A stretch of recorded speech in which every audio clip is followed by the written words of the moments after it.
ही झाडपत्ती घेऊन मी चालले आहे आमच्या पाहुणीचा मंडप सजवायला। इथे मंडप बनवून तयार झालेला आहे आणि माझी ढगाला टिकलेली उंची कमी करून मी केली आहे कामाला सुरुवात। घरात पाहुणे येणार आहेत आणि कोणी काम न करता रिकाम बसेल?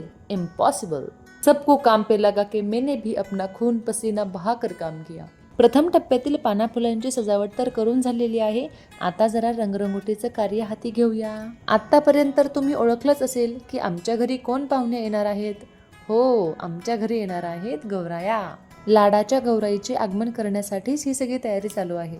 गौरी आगमनाची सर्व तयारी झालेली आहे। आता गौरीचे मुखवटे बाहेर काढून त्यांचे घरात आगमन करण्याची तयारी करूया। या आमच्या आईंच्या 32 वर्षापूर्वीच्या गौराया आहेत, ज्या त्यांना त्यांच्या आईंनी दिल्या आहेत। तुमच्याही घरी गौराया असतात का हे आम्हाला कमेंट करून नक्की सांगा आणि पुढचा गौरी आगमनचा व्हिडिओ पाहायला विसरू नका। तोपर्यंत व्हिडिओला लाईक करा, चॅनलला सबस्क्राईब करा। भेटूया नेक्स्ट ब्लॉगमध्ये। राधे राधे।